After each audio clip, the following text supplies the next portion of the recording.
মতান্তরে উনি 3 মাস, কেউ বলে রমজানের শাওয়াল মাসের 15 তারিখ থেকেই উনি এখানে ধ্যান করছিলেন। ধ্যান বুঝেন তো, মানে উনি এখানে গবেষণা করার জন্য এখানে অবস্থান করছিলেন। আল্লাহ সুবহানাহু ওয়া তাআলা ওনাকে তৈরি করার জন্য এখানে আনছেন।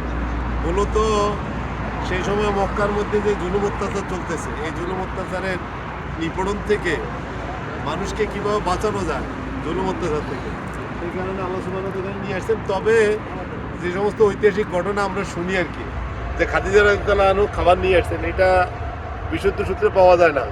তিনি একসাথে খাবার নিয়ে 1 সপ্তাহের জন্য চলে আসছেন।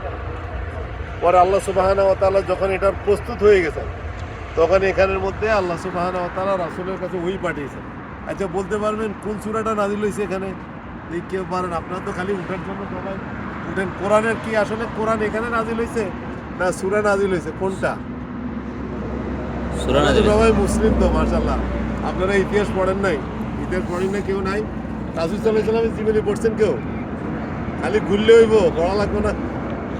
কিছু জানতে হইলে তো লাগবে। এখানে রাসূল সাল্লাল্লাহু আলাইহি ওয়াসাল্লামের ওহী যেটা নাযিল হয়েছে, ইকরা বিসমি রাব্বিকাল্লাযী খালাক, খালাকাল ইনসানা মিন আলাক, এই যে 6টা আয়াত, এই শুরু তোমার প্রভুর নামে পড়া, পড়া দিয়ে শুরু হয়েছে।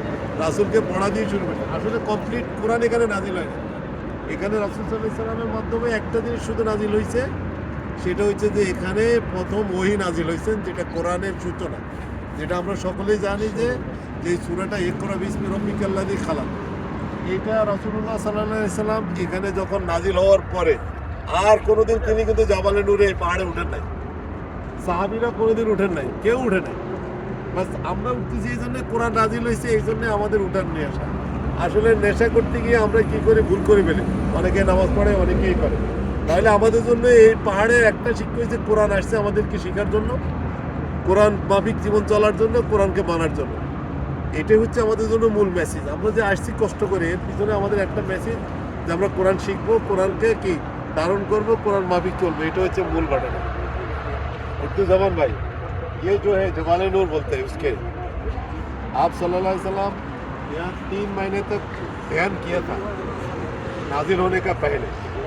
यानी रसूल सल्लल्लाहु अलैहि वसल्लम का हिस्टोरी में मिला, ये शवाल महीना का 15 तारीख को या 23 तारीख को उनके ऊपर एक सूरा नाजिल हुआ। वो सूरा का नाम बोलता है इक़रा बिस्मि रब्बिकल्लज़ी खलक़, खलक़ल इंसाना मिन अलक़। इसमें पूरा कुरान नाजिल नहीं हुआ,